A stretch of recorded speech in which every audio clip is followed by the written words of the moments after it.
PSL খেলতে নিজের দল লাহোর কালান্দার্সে যোগ দিয়েছেন সাকিব আল হাসান। পাকিস্তান সুপার লিগ দিয়ে প্রায় 6 মাস পর মাঠে ফিরছেন সাকিব। পিএসএল এর ক্যাম্পে সাকিবের যোগ দেওয়ার কথা এক ফেসবুক পোস্টে জানিয়েছে লাহোর।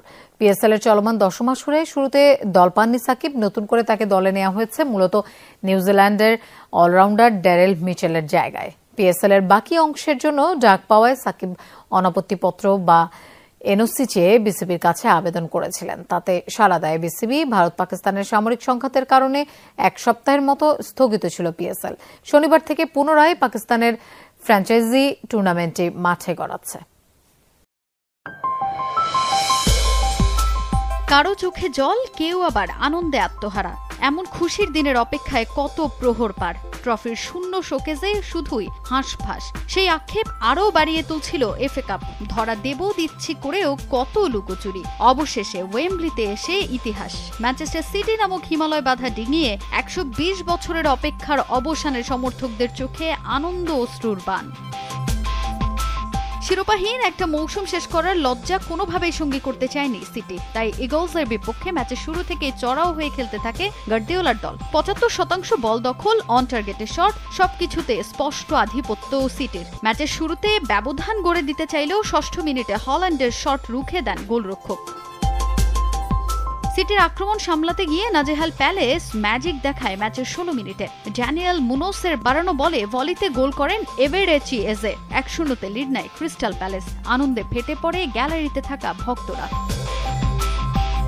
গোল খেয়ে কিছুটা পিছিয়ে পড়ে ম্যানচেস্টার সিটি, যদিও এর কিছুক্ষণ পরেই ভালো সুযোগ তৈরি করে গার্দিওলা বাহিনী। 33 মিনিটে বার্নার্দো সিলভা ডি বক্সের ভেতর ফাউলের শিকার হলে পেনাল্টি পায় সিটি। স্পট কিক থেকে ওমর মারমুশের সে শট ঝাঁপিয়ে ধরেন প্যালেস গোলরক্ষক। এরপর বেশ কিছু সুযোগ তৈরি করলেও লক্ষ্য ভেদ করতে না পারায় 1-0 পিছিয়ে থেকেই বিরতিতে যায় ম্যানচেস্টার সিটি। দ্বিতীয়ার্ধে মাঠে নেমে আক্রমণে ধার বাড়ায় ম্যান সিটি, তবে গোল শোধ দিতে পুরোপুরি ব্যর্থ দলটা। 57 মিনিটে বল জালে জড়িয়ে 2-0 এগিয়ে যায় ক্রিস্টাল, তবে অফসাইডের ফাঁদে বাতিল হয় সে গোল।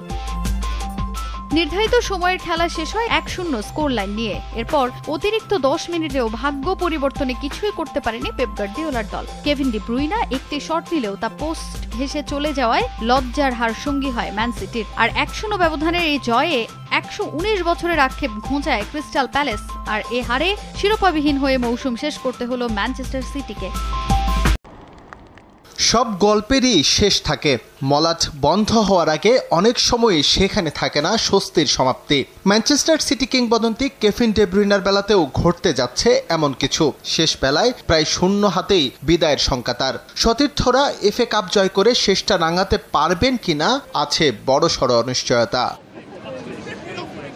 অথচ ম্যানচেস্টারে 1 দশকের ক্যারিয়ারটা কি দুর্দান্ত প্রতাপেই না কাটিয়েছেন কেডিবি।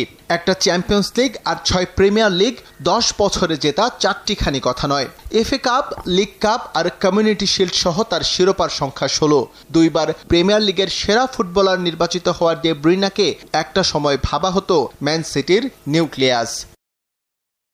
আমি বিষয়টা সরাসরি বলতে চাই, ম্যানচেস্টার সিটি ফুটবলার হিসেবে আমি আর মাত্র কয়েক মাস খেলবো। এটা বলা আমার জন্য সহজ না, তবুও বলতে হচ্ছে, কারণ আমি জানতাম এমন একটা সময় আসবে। ম্যানচেস্টার সিটি আমাকে অনেক কিছু দিয়েছে।